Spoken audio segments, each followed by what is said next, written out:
subscribe. Bayangan di ujung tempat tidur.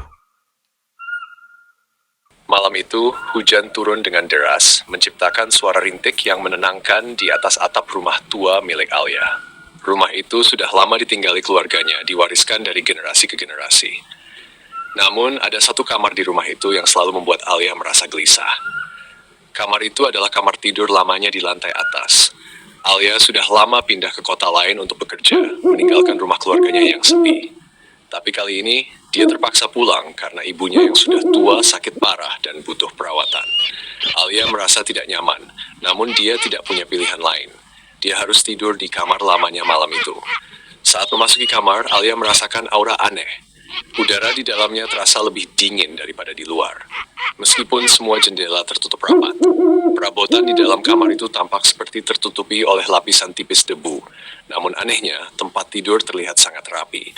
Seolah-olah baru saja ada yang membereskannya. Alia tidak ingat kapan terakhir kali dia atau ibunya membersihkan kamar itu.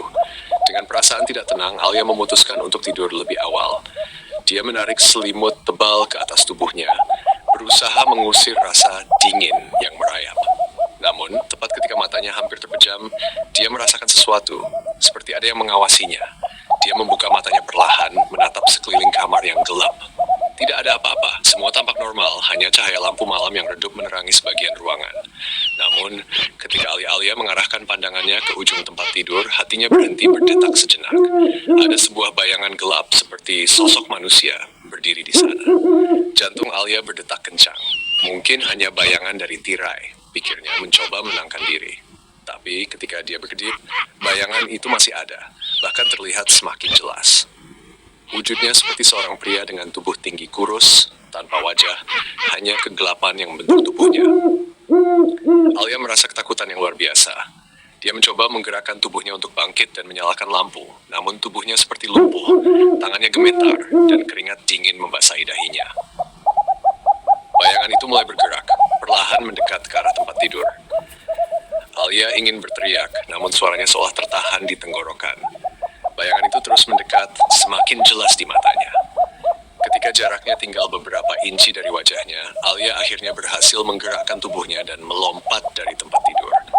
Dengan cepat, dia menyalakan lampu kamar, membuat ruangan itu terang benderang. Tidak ada apa-apa, bayangan itu menghilang begitu saja.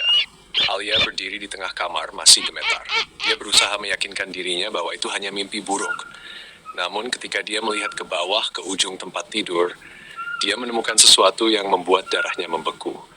Ada bekas kaki basah di lantai kayu, tepat di tempat bayangan itu berdiri. Bekas kaki itu mengarah ke pintu, lalu berhenti. Alia perlahan menoleh ke arah pintu kamar yang masih tertutup rapat.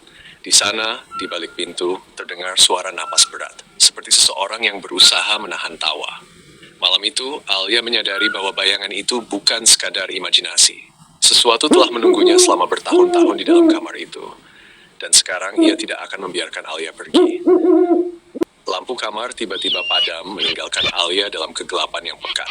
Lalu terdengar suara langkah kaki yang mendekat, pelan namun pasti. Bayangan itu telah kembali. Dan kali ini ia tidak akan pergi dengan tangan kosong. Malam itu kamar di lantai atas menjadi saksi bisu saat keheningan malam pecah oleh teriakan ketakutan yang sekejap sebelum lenyap dalam keabadian. Sampai hari ini, rumah itu tetap kosong. Orang-orang yang lewat sering melihat bayangan di jendela lantai atas, menatap keluar, menunggu. Tapi tak ada yang berani masuk untuk memastikan, karena mereka tahu sekali memasuki kamar itu tak ada yang bisa keluar lagi dengan selamat.